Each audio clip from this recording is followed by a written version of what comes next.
कम्हारीपुर कहकर एक गांव में कोमल अपने पियक्कड़ पति वीरू के साथ रहा करती थी। वीरू दिन रात शराब के नशे में धुत रहा करता था और कुछ काम नहीं करता था, जिसके कारण सारी जिम्मेदारी कोमल के कंधों पर थी। कोमल बहुत अच्छा खाना बनाती थी। खाना बनाकर टिफिन में पैक करके लोगों को बेचती थी। टिफिन सर्विस के जरिए कोमल जैसे तैसे खर्चे निपटाती, लेकिन क्रूर वीरू कोमल से लड़ाई पैसे दे, हाँ मुझे शराब पीनी है, ठेके पे सब मेरा इंतजार कर रहे हैं। अरे तू पैसे देती है कि नहीं कि तुझे दूं एक लगा के। जिंदगी बर्बाद करके रख दी है तुमने। पता नहीं कौन सी वो मनहूस घड़ी थी वो जब मैंने तुझ जैसे हैवान से शादी की। अरे जिंदगी बर्बाद तो तूने की है, वो भी मेरी। वीरू के झगड़ों से बचने के लिए कोमल उसे पैसे दे देती और वो उन सारे पैसों को शराब और जीवों में उड़ा देता। बेचारी कोमल दिन रात गैस के आगे खड़े होकर भोजन बनाती और कड़ी मेहनत करके पैसे कमाती, फिर भी वीरू को उसकी कीमत नहीं होती। कोमल के भोजन में सभी ग्राहकों को उसके हाथ के बने छोले गुलचे बड़े पसंद होते। धन्यवाद कोमल जी, आपके छोले गुलचे तो मेरे ऑफिस में भी फेमस हो गए हैं। अभी तो जी साडे पंजाबी विच भी इन्ने बढ़िया छोले कुलचे नहीं बनते जी, और जिन्ने बढ़िया तुसी बनाते हो कुसुम बहन जी, ओ जी दिल खुश कर देता। ओए बल्ले बल्ले, ओ शाबा शाबा, ओ बल्ले बल्ले, ओ शाबा शाबा। हाँ हाँ धन्यवाद, ये लीजिए आपका टिफिन और ये आपका। अच्छा चलिए अब आप लोग यहाँ से चले जाइए। वो क्या है ना कि मेरे पति शराब पीकर आएंगे और आप ग्राहकों को यूं दरवाजे पर देखकर और भी गुस्सा हो जाएंगे। ग्राहक वहाँ से चले जाते हैं। वीरू दारू पीकर हिलते झूमते रास्ते से घर आते ही कोमल से पैसा मांगने लगता है। वही कोमल, मुझे और पैसे देना। अरे मुझे आज महंगी वाली दारू पीने का मन कर रहा है, देना पैसे। तुम्हारा दिमाग खराब है क्या? यहाँ भोजन बनाते हुए, लोगों के टिफिन बनाते हुए दिन में 50 बार मेरा हाथ जलता है, फिर भी मैं मेहनत करती हूँ और तुम हो कि मेरा एक चुटकी में पैसे उड़ा देते हो। हाँ नहीं, मैं तुम्हें पैसे नहीं दूंगी, वे मेरी मेहनत के पैसे हैं। वीरू गुस्सा से आग से बबूला हो जाता है और सारा रसोई का सामान यहाँ से वहाँ फेंक देता है। ये ले, मेहनत मेहनत मेहनत। अरे तेल लेने गई तेरी मेहनत। ये तुमने क्या कर दिया? इन सब की वजह से तुम्हारा भी पेट पलता था। अब मैं क्या करूंगी, कैसे कमाऊंगी?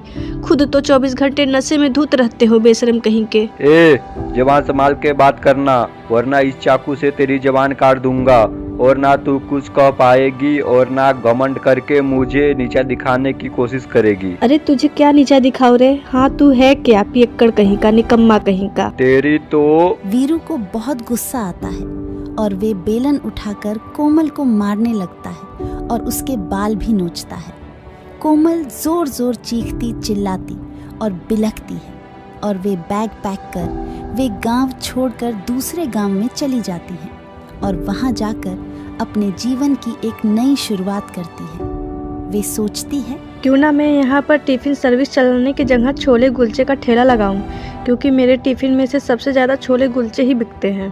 पूरा गांव और आस पड़ोस के गांववासी सब मेरे हाथ के छोले गुलचे के दीवाने हैं। हाँ यही करती हूँ। कोमल लोखंड लकड़ियों से अपना एक ठेला लगाती है और सारे बर्तन और छोले गुलछे बनाने के सामग्री को बाजार से ले आती है और छोले गुलछे बनाकर बेचना शुरू करती है। आइए आइए गर्मा गर्म पंजाब के स्पेशल छोले गुलचे खाने के लिए आइए, स्वाद ऐसा कि दीवाना हो जाएंगे। एक बार खाओगे तो बार बार आओगे। आइए आइए छोले गुलचे, छोले गुलचे। और मिनटों में ही कोमल के छोले गुलछे के ठेले पर ग्राहकों के लंबी कतार लग जाती है। बच्चे, बूढ़े और नौजवान सभी लोग ठेले पर आकर बड़े ही चाल से छोले गुलछे खाते हैं और आनंद उठाते हैं। इस तरह कोमल अपने छोले गुलछे ठेले से खूब सारे पैसे कमाने लगती है और एक खुशहाल जीवन व्यतीत करने लगती है।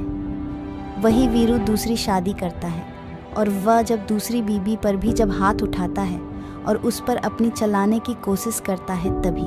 अबे ओ चपड़गंजू, चल फुट यहाँ से, मैं तेरा अत्याचार नहीं सहूंगी। दूसरी बीबी वीरू को लात मारकर अपने घर से धक्का मारकर भगा देती और वीरू रास्ते पर दर दर भटकने लगता है। अरे कुत्तों जैसी हो गई है मेरी जिंदगी, हाँ? शायद यही है मेरी कर्मों की सजा। वही कोमल अपना एक रेस्टोरेंट खोलती है और वहाँ के स्पेशल डिश छोले कुलचे रखती है। एक दिन उसके रेस्टोरेंट के बाहर फटे पुराने कपड़ों में वीरू आता है। उसका होलिया पूरा भिखारियों की तरह होता है। खाना दे दो कोमल, बहुत भूख लगी है। मैंने जितने गुनाह किए हैं उनके सामने तो मौत भी एक छोटी सी सजा लगती है, लेकिन हो सके तो मुझे माफ कर देना। कोमल अपने नौकर के हाथों वीरू को खाना देती है और कहती है, ये खाना मैं तुझे इंसानियत के नाते दे रही हूँ। हम रोज कुत्ते, बिल्ली और बाकी बेजुबान जानवरों को खाना देते हैं, तुझे भी उन्हीं में से समझ कर दे रही हूँ। तूने मेरे साथ जो कुछ भी किया ना, मैं उसे भूल नहीं सकती, लेकिन देख आज किस्मत ने क्या से क्या दिखाया।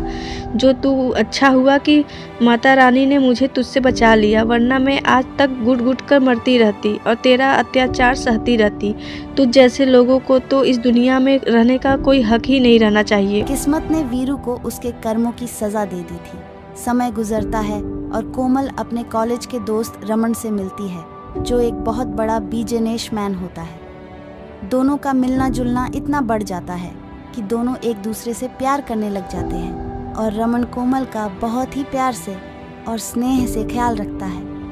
एक दिन वे दोनों शादी कर लेते हैं और कोमल और रमन दोनों एक खुशहाल जिंदगी बिताने लगते हैं।